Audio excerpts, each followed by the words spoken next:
I want to start at the beginning. You're sitting at home, Sunday, normal family day. Take it from there. Yeah, Ollie wanted a normal snack around 11 o'clock, hungry boy, etc.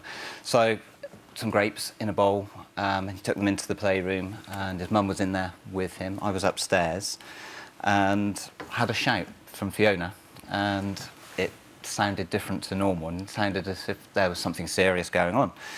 Ran downstairs, and Ollie had crammed a handful of grapes into his mouth and was starting to cough and splutter, and had sucked one down into his airway. He was fighting and coughing, and so instantly picked him up, turned him around and started to slap him on the back quite firmly to try and dislodge the grape. And at that stage, thought that, you know, a few back slaps should get it out, everything will be okay, and we're back to normal, and Sunday carries on. It was very apparent quite quickly that it wasn't coming out, and so Fiona dialed 999, and I continued with back slapping.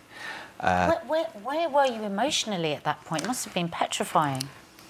At first, you think that things are going to be okay, and that you're going to be okay, and that it's going to be normal.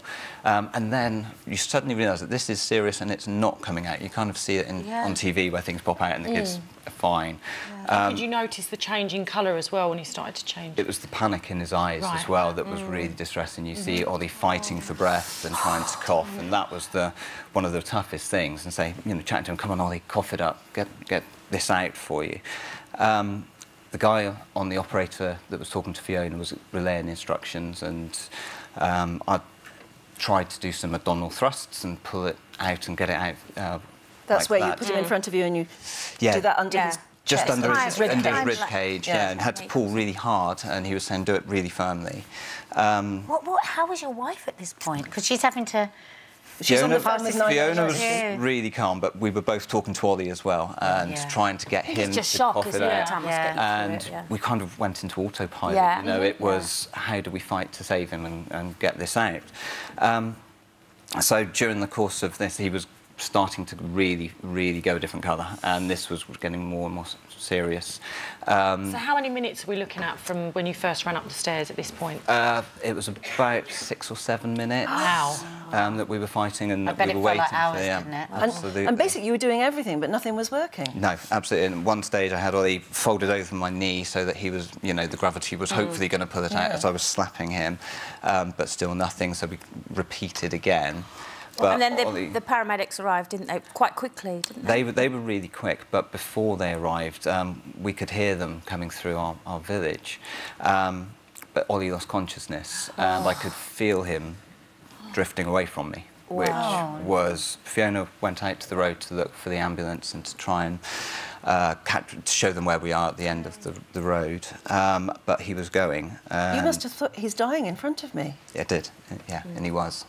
So then you were doing CPR when they arrived, were you? Yes, so I started CPR on Oliver, and to try and just keep some air going into him, and to try and keep his heart beating. And I heard the ambulance pull into the road. Fiona said, she shouted and said, they're here. So I ran out carrying Ollie, who was completely limp at this stage and very blue in the face, handed him over to the paramedics, and they started working on him then. And what did they do? First thing they did, turned him upside down, physically even held his legs, and were whacking him on the back. Was still struggling then.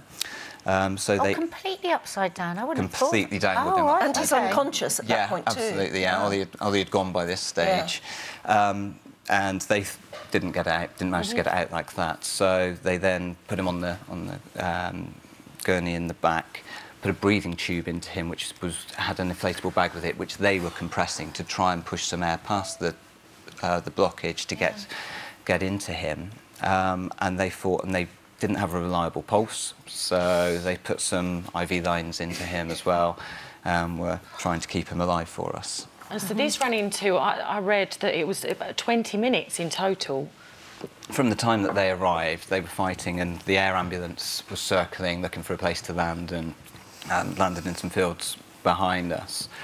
And at that stage, we weren't sure, you know, what was happening. And this has been going on for over 10 minutes, so you're kind of really scared about what's happening to Ollie inside, and oxygen deprivation and stuff. The fantastic news, down to your efforts and the paramedics and the air ambulance efforts, is that Ollie did survive. He did, yeah.